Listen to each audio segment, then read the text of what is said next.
तो स्वागत है आप सबों का आज के क्लास में। आई होप कि आप लोग जो पिछला क्लास था उससे बहुत सारी जानकारियां इकट्ठा की। तो आज के क्लास में हम लोग बात करेंगे कि जो शियर फोर्स और बेंडिंग मोमेंट डायग्राम्स है वो सबसे बेसिक चीज है। तो I wish to start with that topic only. सबसे पहले हम लोग बात करेंगे कि शियर फोर्स और बेंडिंग मोमेंट डायग्राम्स जो हैं जिसको एसएफडी और बीएमडी के नाम से जानते हैं, तो वो हैं क्या। तो बेसिकली ये शियर फोर्स डायग्राम और बेंडिंग मोमेंट डायग्राम्स जो हैं वो एक ग्राफ होते हैं, ग्राफिकल रिप्रेजेंटेशन होते हैं। हम लोग शियर फोर्स को या बेंडिंग मोमेंट को अगर किसी बीम में या किसी मेंबर में अगर उसके लेंथ के अक्रॉस हम लोग या उसके सेक्शन के अक्रॉस हम लोग अगर किसी ग्राफ से या किसी डायग्राम से शियर फोर्स को और बेंडिंग मोमेंट को रिप्रेजेंट कर सकते हैं, तो उस ग्राफ को या उस डायग्राम को हम लोग शियर फोर्स डायग्राम या बेंडिंग मोमेंट डायग्राम कहते हैं। ठीक है, तो इसको बनाने के लिए इसके पहले बहुत सारी चीजों की जानकारी होनी चाहिए। तो हम लोग पहले जनरल बातें करेंगे, उसके बाद आगे बढ़ेंगे उस टॉपिक में। तो सबसे पहले हम लोग बात करेंगे, जैसा मैंने बताया कि शियर फोर्स और बेंडिंग मोमेंट डायग्राम से पहले आपको शियर फोर्स और बेंडिंग मोमेंट को समझना होगा कि वो क्या है, उसके बाद ही हम उसके डायग्राम को ड्रॉ कर सकते हैं। तो अब इनको भी समझने से पहले हमें कुछ बेसिक चीजों की जानकारी होनी चाहिए, जैसे कि मुझे ये पता होना चाहिए कि बीम क्या है, लोड क्या होता है, सपोर्ट्स क्या होते हैं, इन सब चीजों की बेसिक जानकारी होनी चाहिए, है ना। तो बीम को डायग्राम से समझाता हूँ। बीम को और अच्छे से अगर हम डिफाइन करना चाहें तो पहले हम ये डायग्राम को समझेंगे। देखिए यहाँ पे एक बार है, ये वाला बार दिख रहा है, ये एक्सियली लोडेड मेंबर है। इसको मैंने आप लोगों को स्ट्रेस स्ट्रेन में भी बताया था कि एक मेंबर है, अगर उसके एक्सियल डायरेक्शन में लोड लगाया जाता है तो उस मेंबर को एक्सियली लोडेड मेंबर कहते हैं। ठीक है, इसके बारे में बहुत सारी चीजें आपने पढ़ा था, इसमें डिफ्लेक्शन या स्ट्रेन निकालना या स्ट्रेस निकालना, ये सारी चीजें आपने पढ़ी थी, है ना। तो यहाँ पे देखिए लोड कैसे लग रहा है। Load is acting along the axial direction और लॉन्गिट्यूडनल डायरेक्शन। बीम के लॉन्गिट्यूडनल डायरेक्शन में लोड लग रहा है, इसलिए इसे एक्सियली लोडेड मेंबर कहते हैं, है ना। तो यहाँ पे देखिए लोड दो तरीके के हो सकते हैं। लोड को हम लोग फोर्स भी कहते हैं और लोड को हम लोग मोमेंट भी कहते हैं, है ना। तो यहाँ पे लोड जो है फोर्स के रूप में लग रहा है और उसके एक्सिस के अलॉन्ग लग रहा है, तो ये हो गया एक्सियली लोडेड मेंबर। यहाँ पे भी देखिए ये लोड जो है इसमें लोड मोमेंट के टर्म में या ट्विस्टिंग मोमेंट के टर्म में लग रहा है, यानी लोडिंग जो है वो मोमेंट है। ठीक है, तो इस कंडीशन को हम लोग टॉर्सन कहते हैं। यहाँ पे ट्विस्ट किया जा रहा है। जैसे अगर मैं एक पेन ऐसे दिखाना चाहूँ, इसमें मैं क्या कर रहा हूँ, एक पेन को ट्विस्ट कर रहा हूँ, है ना। तो यहाँ पे जो ट्विस्टिंग मोमेंट है इस तरह से, अब अगर मैं ऐसे ट्विस्ट कर रहा हूँ तो मोमेंट किधर लगेगा, मेरे अंगूठे की तरफ। देखिए मेरा राइट हैंड है, राइट हैंड को अगर मैं ऐसे कर्ल करता हूं तो इसी डायरेक्शन में मैं इसको ट्विस्ट कर रहा हूं। इसको ट्विस्ट करने से जो एक्टिंग मोमेंट है वो मोमेंट अंगूठे के डायरेक्शन में लगेगा, यानी अल्टीमेटली मोमेंट जो है इसके एक्सियल डायरेक्शन में लगेगा। ठीक है, तो यहाँ पे भी लोड क्या है, एक्सियल ही है, एक्सियल डायरेक्शन में ही लग रहा है, तो एक्सियल लोडेड मेंबर हो गया ये। तो आइदर टॉर्सन हो या इसको अगर मैं खींचूं बाहर की तरफ या इसको कंप्रेस करूं ऐसे, तो दोनों ही केस में इस मेंबर पे जो लोड लगेगा वो एक्सियल लोड लगेगा। ठीक है, इसके लॉन्गिट्यूडनल एक्सिस के अलॉन्ग लगेगा, लेटरल एक्सिस के अलॉन्ग नहीं लग रहा है। तो ये मेंबर जो हो गया एक्सियली लोडेड मेंबर हो गया। तो आइदर इन टॉर्सन और axially loaded member, in both cases the load is applied along the longitudinal axis. लेकिन बीम एक ऐसा मेंबर होता है जिसमें लोड या मोमेंट उसके लॉन्गिट्यूडनल डायरेक्शन में एक्ट नहीं करता है, उसके लेटरल डायरेक्शन में लोड एक्ट करता है। तो देखिए हम कैसे डिफाइन कर सकते हैं। जैसे ये एक मेंबर है, ठीक है, इसमें देखिए ये सपोर्ट फिक्स है। यहाँ पे एक मेंबर इस तरह से है और इस मेंबर के परपेंडिकुलर डायरेक्शन में इस मेंबर का एक जो लॉन्गिट्यूडनल डायरेक्शन है वो ये वाला है ना, और इसका जो लेटरल डायरेक्शन है वो ये वाला है, यानी इसके एक्सिस के परपेंडिकुलर डायरेक्शन में यहाँ पे दो लोड लगाए जा रहे हैं, दो फोर्स लगाए जा रहे हैं। तो ऐसे मेंबर्स को जिनमें लोड उसके एक्सियल डायरेक्शन के परपेंडिकुलर हो उनको हम लोग बीम कहते हैं, है ना।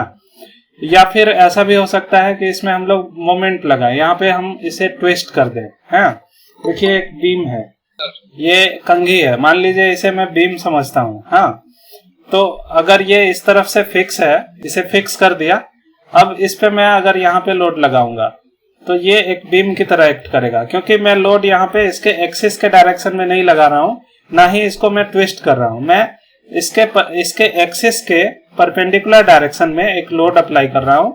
तो दैट इज कॉल्ड बीम, यानी ऐसे मेंबर जो हो गए। अब इस केस में ये कंघी जो है वो बीम की तरह एक्ट कर रहा है, क्योंकि loading is applied perpendicular direction to its longitude, ठीक है, या इट्स एक्सिस।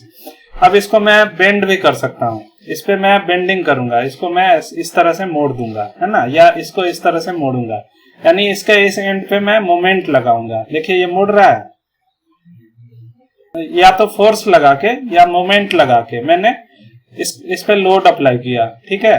तो यहाँ पे मोमेंट कैसे लग रहा है, मैं इसको इस तरह से मोड़ रहा हूँ, हाँ, इस तरह से। तो मोमेंट का डायरेक्शन कैसे होगा, इस तरह। देखिए ये मेरी उंगली है, अगर मैं इसको इस तरह से मोड़ू, देखिए ये अगर मैं इस तरह से मोड़ रहा हूँ, इस तरह से, ये इन फिक्स है और मैंने इसको इधर मोड़ा, तो मोमेंट मैंने ऐसे अप्लाई किया, तो मेरा अंगूठा जो है वो मेरी तरफ एक्ट कर रहा है, ठीक है। अब ये अंगूठा जो है अगर मैं ऐसे देखूं, देखिए इस तरह से एक्ट करेगा, मैं इसे ऐसे मोड़ रहा था, अगर मैं ऐसे मोड़ा हुआ हूं तो मेरे अंगूठे की तरफ मोमेंट लग रहा है, क्योंकि जब भी मोमेंट का डायरेक्शन हम लोग लेते हैं तो राइट हैंड को ऐसे कर्ल करते हैं, और जो हमारा थंब होता है उसके डायरेक्शन को हम लोग मोमेंट का डायरेक्शन कहते हैं। तो देखिए मैं आपको दिख नहीं रहा था, इसलिए मैंने बीम को इस तरह से मोड़ दिया, बेंड किया, और बेंड करने के बाद इस तरह से आपको दिखाया। तो मोमेंट का डायरेक्शन क्या हो गया, ये वाला, हाँ, ये डायरेक्शन हो गया। तो फाइनली ये डायरेक्शन भी इसके लॉन्गिट्यूडिनल एक्सिस का परपेंडिकुलर है, तो मोमेंट भी परपेंडिकुलर है, या लोड अगर देख रहे हैं तो लोड भी परपेंडिकुलर है। तो आइदर मोमेंट और load acts in the perpendicular direction of a member, then this is called a beam. तो यहाँ पे देखिए लोड भी एक्ट कर रहा है या मोमेंट भी एक्ट कर रहा है। देखिए यहाँ पे एक डॉट बनाया गया है, एक मोमेंट है, इसे अगर लार्ज कर दें, देखिए ये यहाँ पे अगर मान लीजिए मोमेंट लग रहा है, तो ये जो डॉट है वो आउटवर्ड डायरेक्शन को शो कर रहा है, क्रॉस जो है वो इनवर्ड डायरेक्शन को शो करता है। लेकिन यहाँ पे मोमेंट अगर इस तरह एक्ट कर रहा है, तो अगर मैं अपने फिंगर को कर्ल करूंगा तो आउटवर्ड डायरेक्शन होगा, तो ये आउटवर्ड डायरेक्शन हो गया, और वो डायरेक्शन भी इसका, यानी इस प्लेन ऑफ पेपर के बाहर के डायरेक्शन है, प्लेन ऑफ पेपर के परपेंडिकुलर डायरेक्शन को आउटवर्ड डायरेक्शन कहेंगे, है ना। तो ये इस तरह के मेंबर को हम लोग बीम कहते हैं। तो beam is a member where force is perpendicular to axis और moment is perpendicular to axis. Moment जो है आउटवर्ड या इनवर्ड हो सकता है इस प्लेन ऑफ पेपर के, तो ऐसे मेंबर को हम लोग बीम कहते हैं। और यही चीज यहाँ पे लिखा हुआ है इसके डेफिनेशन में, तो उसको आप लोग पढ़ लीजिएगा। अब देखिए बीम कितने तरह के हो सकते हैं। बीम जो है वो बहुत सारे तरह के होते हैं, उनमें ये बातें आप लोग ऑलरेडी जानते होंगे, इसलिए मैं थोड़ा फास्ट चलूंगा। तो सपोर्ट के आधार पे बीम के अलग अलग टाइप होते हैं। यहाँ सपोर्ट कंडीशन के आधार पे बीम के टाइप को बताया जा रहा है। तो जहां भी डिफरेंस आप देखेंगे वो सपोर्ट के कंडीशन के डिफरेंस के कारण होगा। तो जो पहला टाइप है वो सिंपली सपोर्टेड और सिंपल बीम है। तो सिंपल बीम मतलब सबसे सिंपल है ना, इसमें कोई भी ज्यादा टिपिकल चीज नहीं होता है। तो देखिए इसकी खास बात क्या होती है कि इसका एक एंड पिंड होगा और दूसरा एंड जो होगा वो रोलर सपोर्टेड होगा, ठीक है। और दोनों ही एंड पे फ्रीली बीम को रखा गया होगा, बीम को कहीं भी डिस्टरबेंस क्रिएट नहीं किया जाएगा। Beam is just simply placed over these two supports. एक सपोर्ट पिंड है और दूसरा सपोर्ट जो है वो रोलर सपोर्टेड है। तो देखिए यहाँ पे पिन की क्या खासियत होती है। अब सपोर्ट के कंडीशंस होते हैं उनका कुछ रेस्ट्रिक्शन होता है।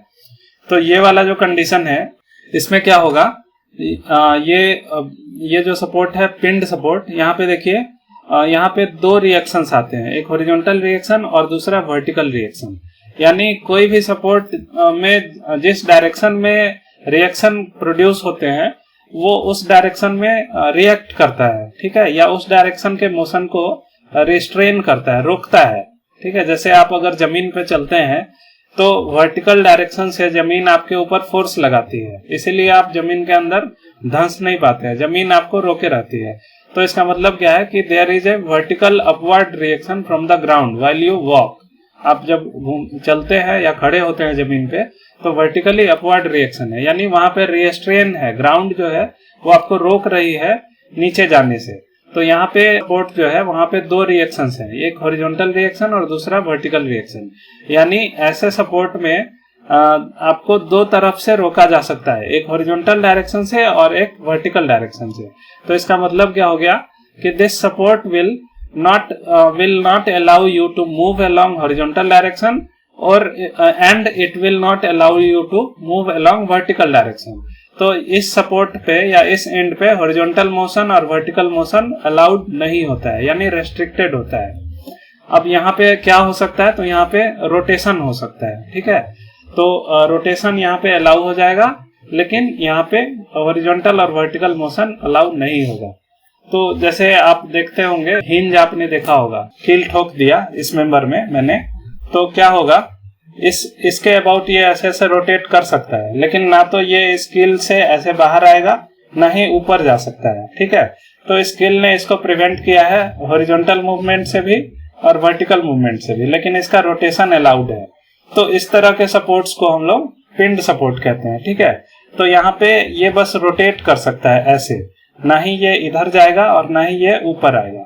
तो इसके दो जो मूवमेंट है वो रेस्ट्रिक्टेड होंगे या प्रोटेक्टेड होंगे, और एक मूवमेंट जो है वो अलाउड होगा, दैट इज रोटेशन। तो पिंड जॉइंट पे रोटेशन अलाउ होता है, बट ट्रांसलेशन जो है हॉरिजॉन्टल और वर्टिकल दोनों ही ट्रांसलेशन रेस्ट्रिक्ट किया जाता है। अब देखिए जो रोलर सपोर्ट है वहां पे क्या होगा, रोलर सपोर्ट पे सिर्फ एक ही रिएक्शन होता है ना। देखिए यहाँ पे सिर्फ एक रिएक्शन है, तो यहाँ पे क्या हो सकता है, जिस डायरेक्शन में रिएक्शन लगता है सिर्फ उस डायरेक्शन के मोशन रेस्ट्रिक्ट होते हैं, बाकी मोशन जो है वो रेस्ट्रिक्ट नहीं होते हैं। तो यहाँ पे सिर्फ वर्टिकल मोशन को रेस्ट्रिक्ट किया जाएगा, यानी vertical translation is restricted but horizontal movement is allowed and rotation is also allowed, क्योंकि यहाँ पे कोई मूवमेंट नहीं आ रहा है, कोई रिएक्शन मूवमेंट नहीं हो रहा है और ना ही हॉरिजॉन्टल रिएक्शन है। तो रोलर सपोर्ट पे सिर्फ वर्टिकल मोशन प्रोटेक्ट किया जाएगा और बाकी दो मोशंस जो हैं वो अलाउ किए जाएंगे। तो ऐसे मेंबर्स को हम लोग सिंपली सपोर्टेड बीम कहते हैं, ठीक है। इसके बारे में यहाँ पे लिखा हुआ है। अब कैंटिलीवर बीम क्या होता है, तो कैंटिलीवर बीम में एक एंड बिल्कुल फ्री रहेगा, वो कहीं भी सपोर्टेड नहीं होगा, वो एक ही एंड पे सपोर्टेड होगा और वहां पे वो फिक्स होगा। देखिए अब फिक्स होने का मतलब क्या हो गया कि ये रोटेट नहीं करेगा। जैसे अगर मैंने इस बीम को, ये अगर बीम है, इसको मैंने यहाँ पे पकड़ लिया इस तरीके से, अब इसको मैं रोटेट भी नहीं होने दूंगा इस एंड पे। इधर अगर लोड लगाऊंगा तो यहाँ पे रोटेशन अलाउ नहीं होगा, तो और न ही ये इसका अपर मूवमेंट होगा, न ही हॉरिजॉन्टल मूवमेंट होगा और न ही इस एंड पे ये रोटेट कर पाएगा। तो ऐसे मेंबर को हम लोग क्या कहेंगे कि this is cantilever and it is fixed at one and but free at another and, ठीक है। तो ये मान लीजिए इस तरह से यहाँ पे फिक्स कर दिया गया है, इधर फ्री है और इधर फिक्स है। इधर ना तो रोटेशन होगा, ना वर्टिकल ट्रांसलेशन होगा और ना ही हॉरिजॉन्टल ट्रांसलेशन होगा। तो ऐसे मोशंस को हम लोग कैंटिलीवर बीम कहते हैं, ठीक है। तो अब देखिए यहाँ पे क्या हो सकता है, जैसे पहले वाले केस में क्या था, इस तरह से हिंज था, हिंज जो सपोर्ट था वो हिंज जैसा था, रोटेशन अलाउड था, सिर्फ मूवमेंट अलाउ नहीं था। लेकिन यहाँ पे रोटेशन भी अलाउ नहीं है या रोटेट भी नहीं कर सकता है ऐसे। तो ऐसे मेंबर्स जो हो गए वो कैंटिलीवर हो गए, ठीक है। अब यहाँ पे देखिए तीसरा टाइप है फिक्स्ड बीम। तो फिक्स्ड बीम सिंपल सा है, हाँ इसमें देखिए यहाँ पे तीन रेस्ट्रिक्शंस हैं, तीन रिएक्शन क्रिएट हो रहे हैं, एक हॉरिजॉन्टल रिएक्शन, दूसरा वर्टिकल रिएक्शन और तीसरा जो है मोमेंट यानी सपोर्ट मोमेंट। तो तीन रिएक्शन जो है अननोन रिएक्शंस, अननोन फोर्स जो है वो यहाँ पे अपीयर हो रहे हैं। तो ऐसे मेंबर्स हो गए फिक्स्ड सपोर्ट के केस में। ये तीन तरह के फोर्सेज जो है अननोन फोर्सेज ये क्रिएट होते हैं और इनको हम लोग को पहले फाइंड आउट करना पड़ता है। फिक्स्ड बीम में क्या होगा, दोनों ही एंड फिक्स्ड होगा और बीम उनके बीच में होगा, ठीक है। तो ये बीम है, ना तो इस एंड पे ये रोटेट कर सकता है ना ही ट्रांसलेट कर सकता है, आइदर हॉरिजॉन्टली और वर्टिकली। इस एंड पे भी यहाँ ना तो ट्रांसलेशन होगा ना रोटेशन होगा, कुछ भी नहीं होगा। तो देखिए यहाँ भी तीन अननोन रिएक्शन, HB, RB और MB। यहाँ भी 3 अननोन रिएक्शन HA, RA और MA। तो ये 3 अननोन रिएक्शन 6 अननोन रिएक्शंस जो हैं वो यहाँ पे इस सपोर्ट पे आ चुके हैं, इन दोनों एंड पे आ चुके हैं। इसके बाद अगला जो टाइप है वो कंटिन्यूअस बीम है। तो कंटिन्यूअस बीम में क्या होता है, कंटिन्यूअस होता है ये, मतलब more than 1 supports are there. अगर सिर्फ 2 सपोर्ट होंगे तो सिंपली सपोर्टेड होगा, यदि वहां पे सिंपली रखा गया हो तो। अगर दोनों तरफ से फिक्स कर दिया हो तो वो फिक्स्ड सपोर्टेड बीम हो जाएगा। एक तरफ से फिक्स दूसरे तरफ से फ्री होगा तो उसको कैंटिलीवर कहेंगे। लेकिन अगर एक से ज्यादा सपोर्ट हो, मान लीजिए इस बीम को सिंपली रखा गया है लेकिन एक से ज्यादा सपोर्ट्स यहाँ पे हो गए हैं, तो क्या हो जाएगा, ये कंटिन्यूअस बीम हो जाएगा। और देखिए जैसे कि यहाँ पे एक सपोर्ट A है, B है, C है, D है, E है, यानी एक ही बीम है लेकिन उसके अंडर जो है बहुत सारे सपोर्ट है, कई सारे सपोर्ट पे सपोर्टेड है। तो जो फारदेस्ट एंड होते हैं, जो फर्स्ट और लास्ट एंड होता है उसको हम लोग एंड सपोर्ट कहते हैं, और जो बीच वाला सपोर्ट होता है उसको हम लोग इंटरमीडिएट सपोर्ट कहते हैं। ठीक है, तो ये इसकी पहचान है, यहाँ मोर देन 1 सपोर्ट्स होंगे।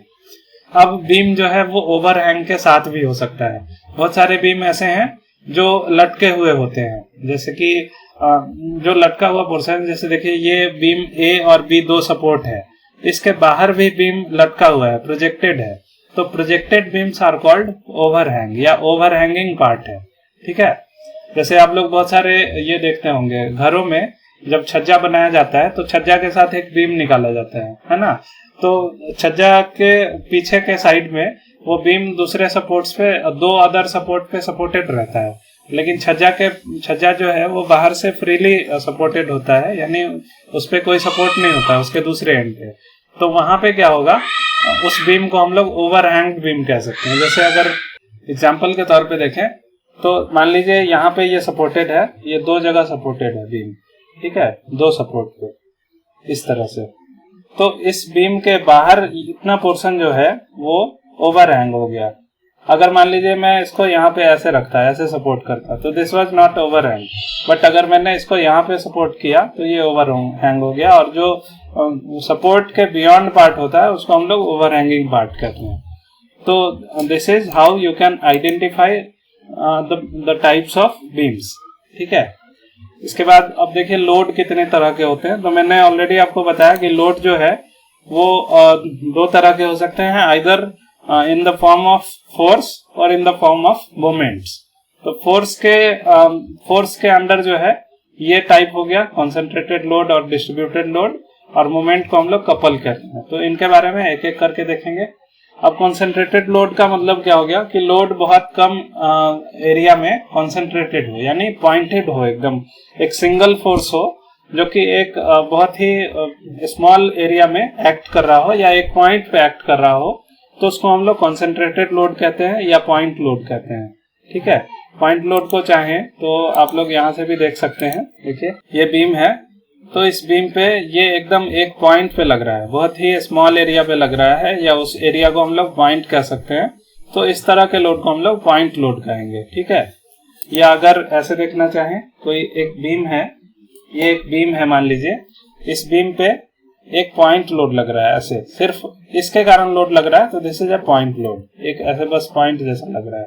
ठीक है, लेकिन अगर मैं लोड इस तरह से लगा दूं, इस तरह से, तो इस बीम के ऊपर ये लोड जो है इक्वली लग रहा है और डिस्ट्रीब्यूटेड है, हर जगह इस बीम पे लोड लग रहा है। पहले वाले केस में सिर्फ एक पॉइंट पे लग रहा था, अब वाले केस में क्या है कि इसके सारे पॉइंट पे लोड लग रहा है, यानी हर पॉइंट पे जितने भी पॉइंट्स देखेंगे उन सब पे लोड लग रहा है। तो ऐसे लोड्स को हम लोग डिस्ट्रीब्यूटेड लोड कह सकते हैं।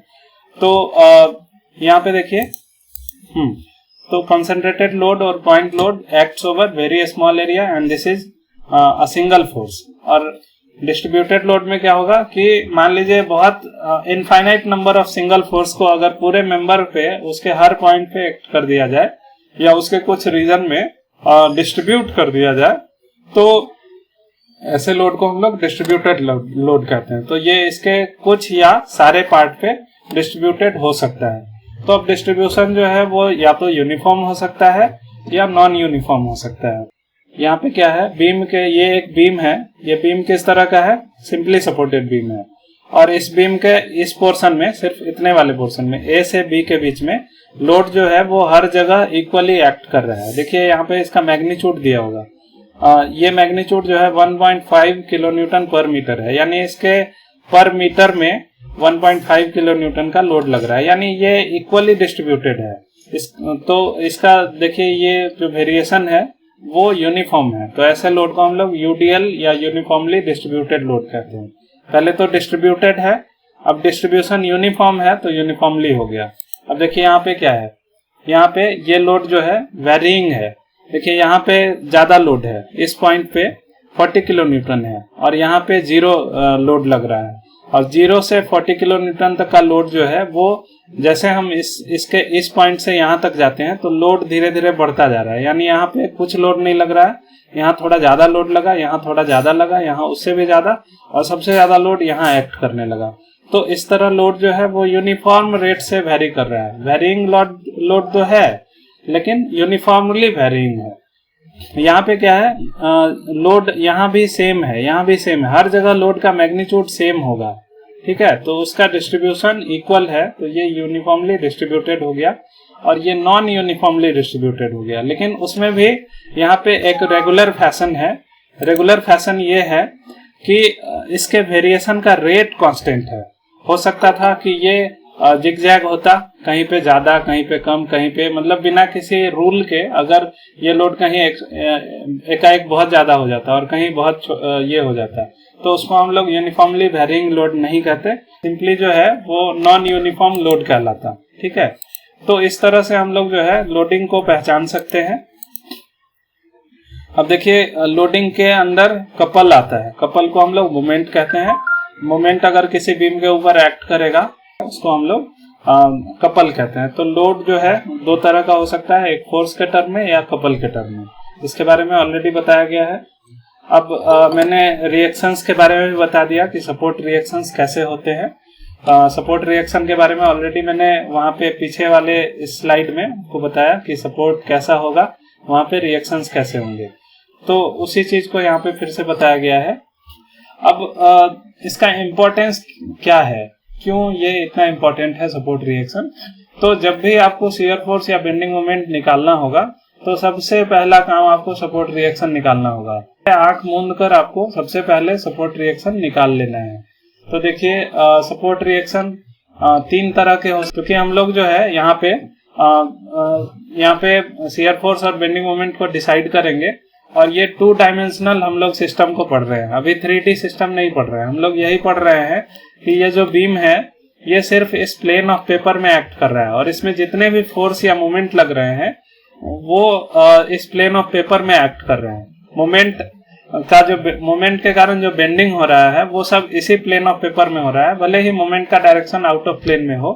तो ये बीम 2 डायमेंशनल है और फोर्सेज जो है वो सिर्फ 2D में ही लग रहे हैं, 3D फोर्सेज नहीं लग रहे हैं। ठीक है, तो 3D फोर्स अगर नहीं लगता है तो किसी एक पॉइंट पे 3 तरह के अननोन हो सकते हैं। ये अगर बीम है, इसको मैं 2D मानता हूं, तो इस पे सिर्फ फोर्स ऐसे ऐसे ऐसे लग सकता है। अगर ये 3D होता तो फोर्स इधर से भी लगता, ऐसे भी लगता, ऐसे भी लगता, इधर से भी लगता, हर डायरेक्शन से फोर्स, मतलब ऐसे से लेके ऐसे किसी भी डायरेक्शन में फोर्स एक्ट कर सकता था। लेकिन 2D है, मतलब क्या है, सारे फोर्स या इसकी बेंडिंग जो होगी सिर्फ एक ही प्लेन में होगी। ठीक है, तो ऐसे मेंबर्स को 2D कहते हैं और 2D मेंबर्स के लिए सिर्फ 3 अननोन होते हैं एक पॉइंट पे। तो वो अननोन क्या हो सकते हैं, आइदर हॉरिजॉन्टल रिएक्शन, यहां से देखिए, either horizontal reaction along X direction, horizontal reaction along Y direction and moment along Z direction. तो मोमेंट हमेशा एक्स और वाई के परपेंडिकुलर प्लेन में होगा, यानी अगर एक्स और वाई प्लेन में, एक्स वाई प्लेन में अगर बेंडिंग होगी तो मोमेंट जो है जेड प्लेन में लगेगा। ठीक है, तो ये 3 अननोन्स हम लोगों को निकालने होते हैं और ये 3 अननोन को निकालने के लिए हम लोग जो है स्टैटिक इक्विलिब्रियम इक्वेशन लिखते हैं। ठीक है, तो स्टैटिक इक्विलिब्रियम इक्वेशंस जो है वो एक्स डायरेक्शन में लिखेंगे, वाई डायरेक्शन में और जेड डायरेक्शन में लिखेंगे। तो पहले मैंने बताया कि fx, fy और mz ये 3 अननोन हो गए, लेकिन यहाँ पे अगर स्टैटिक इक्विलिब्रियम इक्वेशन का यूज करेंगे तो देखिए हम लोग कैसे लिख सकते हैं कि all forces along X direction for a beam और for a member under equilibrium is equal to 0। यानी एक्स डायरेक्शन में किसी भी मेंबर पे अगर कोई मेंबर इक्विलिब्रियम में होगा, इक्विलिब्रियम का मतलब ये क्या होता है कि net force is equal to 0। तो अब ये नेट फोर्स एक्स डायरेक्शन में भी 0 होना चाहिए, वाई डायरेक्शन में भी 0 होना चाहिए, और नेट मोमेंट जो है जेड डायरेक्शन में वो भी इक्वल टू 0 होना चाहिए। तो हम लोग इस कंडीशन को स्टैटिक इक्विलिब्रियम इक्वेशंस कहते हैं। और ये 3 इक्वेशन का यूज करके हम लोग अननोन रिएक्शन या अननोन सपोर्ट रिएक्शंस को फाइंड आउट कर सकते हैं। These are very basic in nature, but it is very important in terms of calculation of shear force, bending moment और एनीथिंग। आप आगे जो भी चीज पढ़ेंगे या आपने स्ट्रक्चरल एनालिसिस पढ़ा होगा, वहां भी सबसे पहला काम आपको अननोन रिएक्शंस निकालना होता है, और उसके लिए आपको ये स्टैटिक इक्विलिब्रियम इक्वेशंस लिखना पड़ेगा, तभी आप उसे निकाल सकते हैं। तो सबसे पहले स्टैटिक इक्विलिब्रियम इक्वेशन लिखने के लिए हम लोग को क्या करना है, फ्री बॉडी डायग्राम खींचना होगा। यानी बिना फ्री बॉडी डायग्राम खींचे हम लोग कुछ भी नहीं कर सकते हैं। तो पहले फ्री बॉडी डायग्राम खींचेंगे। यानी हम लोग क्या करेंगे, बीम का फ्री बॉडी डायग्राम का मतलब हो गया कि बीम पे जितने भी अननोन फोर्स लग रहे हैं उन सबको हम लोग वहां शो कर देंगे। यानी एक सिस्टम बना लेंगे और सिस्टम पे जितने भी पॉसिबल फोर्सेज लग रहे हैं उनको इंडिविजुअली हम लोग दिखा देंगे। तो this is how we can draw free body diagram of a beam. उसके बाद हम लोग क्या करते हैं, स्टैटिक इक्विलिब्रियम इक्वेशन लिखते हैं उस फ्री बॉडी डायग्राम के हेल्प से, और तब अननोन रिएक्शन को फाइंड आउट करते हैं। तो this is the way to calculate support reactions. ठीक है, अब हम लोग बात करते हैं कि शियर फोर्स और बेंडिंग मोमेंट क्या होता है और इसका साइन कन्वेंशन क्या होता है। ठीक है, तो शियर फोर्स के डेफिनेशन को हम थोड़ा आगे पढ़ेंगे, उससे पहले हम उसके साइन कन्वेंशन को देखते हैं। ठीक है, इसके जस्ट बाद हम लोग देखेंगे कि शियर फोर्स या बेंडिंग मोमेंट कैसे डिफाइन किया जाता है।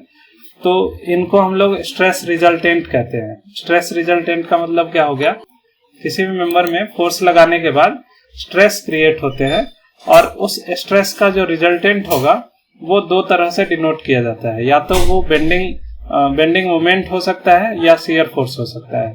तो रिजल्टेंट का मतलब क्या हो गया, समरी ऑफ स्ट्रेसेज। यानी जितने भी स्ट्रेस लग रहे हैं उनको अगर हम समराइज करेंगे तो उसको ओवरऑल हम लोग शियर फोर्स कह सकते हैं या बेंडिंग मोमेंट कह सकते हैं।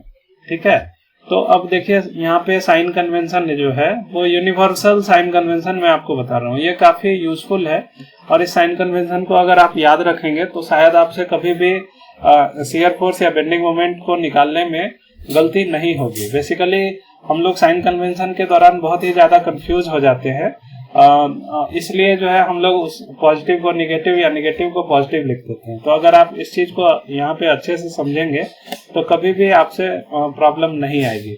अब यहाँ पे क्या किया गया है कि मान लीजिए ये एक बीम है, बीम का एक छोटा सा टुकड़ा कट कर लिया गया। मान लीजिए ये एक बड़ा सा बीम है, इस बीम का एक टुकड़ा छोटा सा इन्फिनिटेसिमली स्मॉल एक टुकड़ा कट कर लिया गया। उसको कट करने के बाद अगर हम उस पोर्शन का फ्री बॉडी डायग्राम खींचेंगे और हम लोग को पता चलेगा कि उसके इस एंड पे फोर्स इधर लग रहा है और इस फेस पे फोर्स नीचे लग रहा है। तो इस दोनों के कारण क्या होगा, इस मेंबर में रोटेशन किस तरह से होगा, क्लॉकवाइज होगा या एंटी क्लॉकवाइज होगा? इस सिस्टम ऑफ क्लॉकवाइज होगा, क्योंकि ये फोर्स इधर जा रहा है और ये इधर जा रहा है, तो इसकी ट्विस्टिंग होगी, इसका रोटेशन होगा, और रोटेशन इस तरह से क्लॉकवाइज होगा। तो क्लॉकवाइज रोटेशन अगर किसी मटेरियल में होता है फोर्सेज के कारण, तो उनको हम लोग कहते हैं पॉजिटिव शियर फोर्स। देखिए ये सब क्या है, शियर फोर्स है। शियर का मतलब होता है जो ऐसे फोर्स जो टेंजेंशियल डायरेक्शन में लगे। आप लोगों को मैंने लास्ट सेम में बताया था शियर स्ट्रेस के बारे में। तो शियर स्ट्रेस का मतलब होता है जो किसी फेस के पैरेलल लगे या उसके टेंजेंशियल डायरेक्शन में लगे, उसे हम लोग शियर स्ट्रेस कहते हैं। और शियर स्ट्रेस का अगर पूरा रिजल्टेंट ले लेंगे तो वही शियर फोर्स हो जाएगा। तो देखिए इस पूरे फेस पे अगर जितना भी शियर स्ट्रेस लग रहा है उन सबको जोड़ दें और एक फोर्स के रूप में उसको डिनोट करें, तो that is called shear force. तो देखिए ये एक शियर फोर्स है जो इस फेस पे लग रहा है, और ये इस फेस पे लगने वाला शियर फोर्स है। तो ये दोनों शियर फोर्स के कारण अगर ये मटेरियल क्लॉकवाइज डायरेक्शन में रोटेट होने लगे तो ऐसे शियर फोर्स को हम लोग क्या कहेंगे, पॉजिटिव शियर फोर्स। अब देखिए इसमें क्या हो रहा है, इसमें शियर फोर्स लेफ्ट फेस में नीचे की तरफ लग रहा है और राइट फेस में ऊपर की तरफ लग रहा है। तो इसके कारण बताइए रोटेशन कैसे होगा? तो अगर क्लॉकवाइज को हमने पॉजिटिव कहा तो एंटी क्लॉकवाइज को हम लोग निगेटिव कहेंगे। यानी जिस सिस्टम ऑफ शियर फोर्स के कारण मटेरियल में एंटी क्लॉकवाइज रोटेशन हो जाए उस शियर फोर्स को हम लोग निगेटिव शियर फोर्स कहेंगे। इसको आगे हम और अच्छे से देखेंगे। अभी इतना आप लोगों को याद रखना है कि जो शियर फोर्स क्लॉकवाइज रोटेशन करेगा वो पॉजिटिव होगा और जो एंटी क्लॉकवाइज रोटेशन करेगा वो निगेटिव होगा। अब देखिए यहाँ पे इसी चीज को डिफॉर्म करके दिखाया गया है। अगर इस तरह लगेगा तो डिफॉर्मेशन कैसे होगा?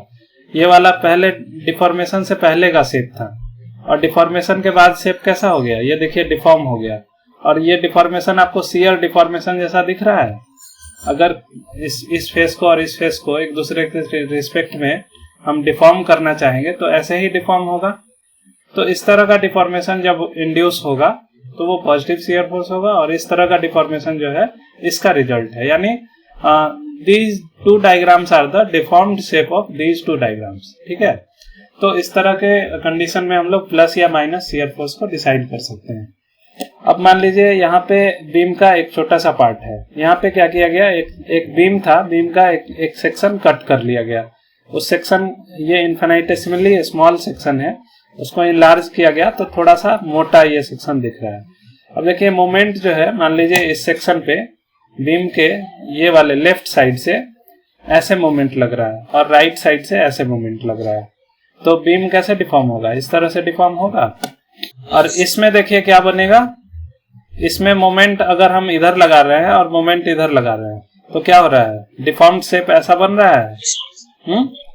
तो अब इस केस में बताइए यहाँ पे कंप्रेशन हो रहा है या टेंशन हो रहा है? ऊपर वाले फेस में कंप्रेशन हो रहा है और नीचे वाले फेस में टेंशन। और यहाँ पे इसके जस्ट अपोजिट यहाँ पे ऊपर क्या हो रहा है? ऊपर में टेंशन हो रहा है, नीचे में कंप्रेशन, क्योंकि यहाँ दिख भी रहा है। पहले ये इतना बड़ा था, अभी उससे भी बड़ा हो गया। पहले ये इतना बड़ा था, अभी नीचे में उससे छोटा हो गया। ठीक है, यहाँ पे ऊपर में छोटा हो गया और नीचे में बड़ा हो गया। तो जिस कंडीशन में डिफॉर्म्ड शेप, किसी मोमेंट के कारण अगर डिफॉर्मेशन इस तरह से हो रहा है कि टॉप फाइबर कंप्रेशन में आ जाए और बॉटम फाइबर टेंशन में आ जाए, तो ऐसे मोमेंट को हम लोग पॉजिटिव मोमेंट कहते हैं या ऐसे कंडीशन को हम लोग सैगिंग कहते हैं। ठीक है, और इस केस में क्या हो रहा है? इस केस में देखिए ऊपर वाला फेस जो है टेंशन में आ रहा है और नीचे वाला फेस कंप्रेशन में आ रहा है। तो इसको, ऐसे कंडीशन को हम लोग निगेटिव मोमेंट या हॉगिंग मोमेंट कहते हैं। तो मैंने लास्ट क्लास में जो आपको बताया था कि ये सीधा कटोरा जैसा है। कटोरा को अगर सीधा रखेंगे तो वो ऐसा दिखेगा, ये थोड़ा और बाहर प्रोजेक्टेड रहेगा, लेकिन कटोरे को काट के अगर देखेंगे तो सीधा रखने पे ऐसा ही यहाँ पे गड्ढा जैसा रहेगा। लेकिन अगर कटोरे को उल्टा कर दें तो इसमें आप कोई सामान रख नहीं सकते हैं, ये गिर जाएगा नीचे, लेकिन यहाँ पे कुछ सामान आपका आ जाएगा। तो कटोरा अगर सीधा हो तो वो सैगिंग हो गया और कटोरा अगर उल्टा हो गया तो वो हॉगिंग हो गया। ठीक है, तो देखिए यहाँ पे जैसे कि ये बीम है, ये एक कैंटिलीवर बीम था। हाँ, इसको एग्जाम्पल से दिखाया जा रहा है कि कौन सा कंडीशन जो है वो पॉजिटिव वाला होगा और कौन सा निगेटिव होगा। अब इसको आप लोग खुद डिसाइड करके बता सकते हैं। यहाँ पे ये एंड फिक्स है और इधर हम लोग ऊपर की तरफ फोर्स लगा रहे हैं। ठीक है, तो ऊपर फोर्स लगाए और मान लीजिए हमने mm से कट कर दिया सेक्शन को, तो बीम अब इतना बड़ा हो गया। अब यहाँ पे मैंने अगर फोर्स लगाया है तो इस एंड पे इसके ऑपोजिट डायरेक्शन में फोर्स नीचे लगेगा। अगर इक्विलिब्रियम को कंसिडर करें तो लगेगा। तो अब क्या होगा, ये फोर्स और ये फोर्स मिला के इस मेंबर को कैसे रोटेट करेगा? ऐसे रोटेट करेगा, क्लॉकवाइज करेगा। तो यहाँ पे जो V आ रहा है शियर फोर्स, ये शियर फोर्स पॉजिटिव होगा या निगेटिव होगा? पॉजिटिव होगा, क्योंकि इसके कारण रोटेशन जो है इस मेंबर का क्लॉकवाइज हो रहा है इस पार्ट का। अब देखिए, अब इसको मैंने इसका फ्री बॉडी डायग्राम सिर्फ इस पार्ट का देखा। अब इसके इस पार्ट का अगर फ्री बॉडी डायग्राम यहाँ पे हम लोग देखते हैं तो देखिए यहाँ पे क्या है, शियर फोर्स। अब चूंकि यहाँ भी नीचे लग रहा है तो इस मेंबर में भी इसके ऊपर लगेगा, इस एंड पे। तो अब ये वाला शियर फोर्स क्या करेगा, अगर यहाँ पे हम लोग फ्री बॉडी डायग्राम खींचें तो V यहाँ है तो यहाँ पे भी V नीचे लगेगा। इसके कारण भी फिर से मेंबर क्लॉकवाइज ही घूमेगा। ये मेंबर भी क्लॉकवाइज घूमेगा, ये मेंबर भी क्लॉकवाइज घूमेगा। तो यानी V जो है वो दोनों ही केस में, चाहे हम लेफ्ट साइड से चले या राइट साइड से चले, दोनों ही तरफ से ये V पॉजिटिव ही होगा। ठीक है, किसी एक सेक्शन पे शियर फोर्स हम लोग या तो लेफ्ट से चले या राइट से चले, दोनों ही कंडीशन में शियर फोर्स का सेम साइन होगा और वो चीज यहाँ से वेरीफाई हो रहा है। ओके, यानी MM वाले सेक्शन पे शियर फोर्स क्या होगा, पॉजिटिव शियर फोर्स होगा, क्योंकि इस सेक्शन को कट करके जो हम फ्री बॉडी डायग्राम खींच रहे हैं, या तो लेफ्ट साइड का या राइट साइड का, किधर से भी खींच रहे हैं, तो इस सेक्शन पे जो शियर फोर्स लग रहा है वो मेंबर को क्लॉकवाइज डायरेक्शन में रोटेट कर रहा है। तो ऐसे शियर फोर्स को हम लोग कहेंगे कि ये पॉजिटिव शियर फोर्स है। अब देखिए क्या होगा, यहाँ पे मोमेंट कैसे लगेगा। यहाँ पे ये हिस्सा क्या करेगा, इधर बेंड करेगा बीम। देखिए इस तरह से, अगर मैं यहाँ पे दिखाना चाहूँ, मान लीजिए ये फिक्स सपोर्टेड हो गया, यहाँ पे फिक्स कर दिया और फोर्स हम लोग ऐसे लगा रहे थे। तो क्या हो रहा था, इस फोर्स के कारण ऐसे ये मुड़ रहा है, यानी हम देखें तो यहाँ पे मोमेंट ऐसे लग रहा है, ऐसे लग रहा है क्योंकि ये ऐसे मुड़ रहा था। हाँ, ऐसे अगर मोड़ेंगे तभी ये ऐसे मुड़ेगा। ऐसे मोड़ने के लिए हम लोग को मोमेंट ऐसे लगाना होगा। तो मोमेंट अगर इस डायरेक्शन में इधर लग रहा है तो दूसरे डायरेक्शन में इधर लगेगा, यानी मोमेंट इस तरह से एक्ट करेगा, ऐसे करेगा, बैलेंस करना चाहेगा, करेगा ना। हाँ, बैलेंस करना चाहेगा ऐसे।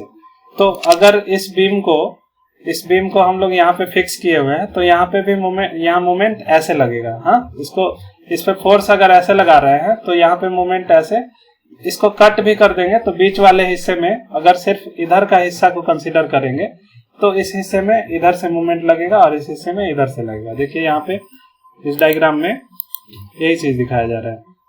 यहाँ पे क्या होगा, मोमेंट इधर से लगेगा। सेम कंडीशन अभी मैंने आपको दिखाया। देखिए इस एंड पे मोमेंट ऐसे लगा, इस एंड पे मोमेंट लगा इधर, और इस एंड पे इस तरफ से लग रहा है। तो दोनों के कारण यहाँ पे क्या होगा, ये वाला केस बनेगा, लेफ्ट साइड में एंटी क्लॉकवाइज मोमेंट और लेफ्ट साइड में क्लॉकवाइज मोमेंट और राइट साइड में एंटी क्लॉकवाइज मोमेंट। यही वाला केस है कि नहीं है? ये वाला केस यहाँ पे इस मेंबर पे लागू हो रहा है। यानी ये कैसे डिफॉर्म होगा, इस तरह से डिफॉर्म होगा।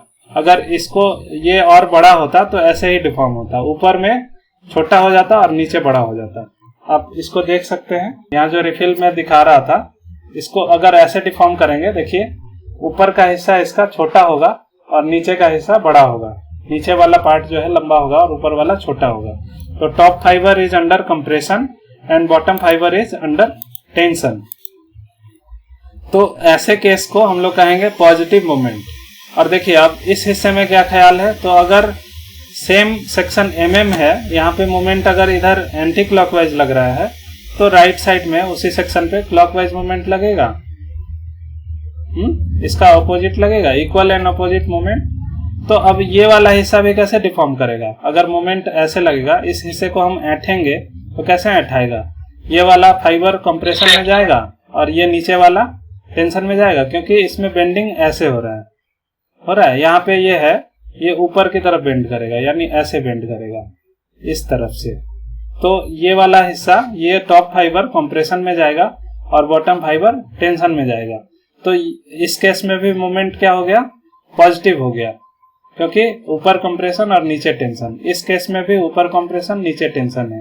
तो दोनों ही केस में हम लोग ये देख सकते हैं कि ये सैगिंग मोमेंट है। तो हम लोग कह सकते हैं कि दिस इज पॉजिटिव मोमेंट। तो हम लोग यहाँ पे फोर्स इस तरह से लगा रहे हैं कि शियर फोर्स भी पॉजिटिव है और बेंडिंग मोमेंट भी पॉजिटिव है। ठीक है, अगर इसका ऑपोजिट हम लोग फोर्स लगा देते तो जो हमारा शियर फोर्स था या बेंडिंग मोमेंट था वो इसका ऑपोजिट हम लोग को मिलता। तो पॉजिटिव बेंडिंग मोमेंट के लिए हमने एक कंडीशन रखा और उसको आप लोगों को यहाँ पे दिखाया है। तो मुझे उम्मीद है कि ये साइन कन्वेंशन आप लोग को समझ में आ गया होगा। और देखिए यहाँ पे हम लोग जो भी बात अभी कर रहे हैं वो डिफॉर्मेशन के आधार पे कर रहे हैं, है ना। कहीं भी हम लोगों ने कहा कि इसको डिफॉर्म करने पे ऐसा बन रहा है तभी ये पॉजिटिव है। देखिए यहाँ पे डिफॉर्म हो रहा था, तब हम लोग बता पा रहे थे। यहाँ भी इस तरह से डिफॉर्म हो रहा था, तब बता रहे थे पॉजिटिव या निगेटिव। तो इसको हम लोग डिफॉर्मेशन साइन कन्वेंशन कहते हैं, ठीक है। This is not geometrical sign convention. यहाँ पे हम लोग ज्योमेट्री यूज नहीं कर रहे हैं कि वाई डायरेक्शन अगर पॉजिटिव होगा तो पॉजिटिव लेंगे और एक्स डायरेक्शन अगर निगेटिव होगा तो निगेटिव लेंगे। ये कन्वेंशन कहीं भी नहीं है कि vertically upward is positive and vertically downward is negative, या clockwise is positive anti clockwise is negative. ये कहीं नहीं है। देख रहे हैं, कहीं पे भी मैंने कहा है कि एंटी क्लॉकवाइज को निगेटिव लीजिए या क्लॉकवाइज को पॉजिटिव लीजिए, ये सब कहीं नहीं कहा है। मैंने ये कहा है कि अगर डिफॉर्मेशन ऐसा होगा, डिफॉर्मेशन क्लॉकवाइज डायरेक्शन में होगा, तो हम लोग जो है उसको पॉजिटिव लेंगे। फोर्स क्लॉकवाइज हो या फोर्स वर्टिकली अपवर्ड हो तो उसको पॉजिटिव या निगेटिव नहीं लेंगे। हमारा डिफॉर्मेशन अगर क्लॉकवाइज हो या डिफॉर्मेशन इस तरह से हो कि कंप्रेशन और टेंशन बन जाए, तो ऐसे केसेस को हम लोग कहेंगे कि ये पॉजिटिव या निगेटिव बेंडिंग मोमेंट है। तो ये जो है ज्योमेट्रिकल साइन कन्वेंशन से ये कन्वेंशन जो है अलग होता है, और इसको अगर हम लोग याद रखेंगे तो कभी भी हमारा शियर फोर्स और बेंडिंग मोमेंट गलत नहीं होगा, ठीक है। तो आई होप कि आप लोगों को ये बात समझ में आई होगी, और आप लोग इसको एक बार और पढ़ेंगे तो और अच्छे से समझ में आएगी। आज के वीडियो में बस इतना ही।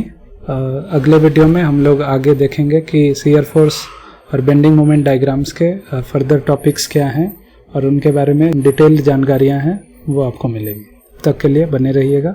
Thank you very much for watching this video.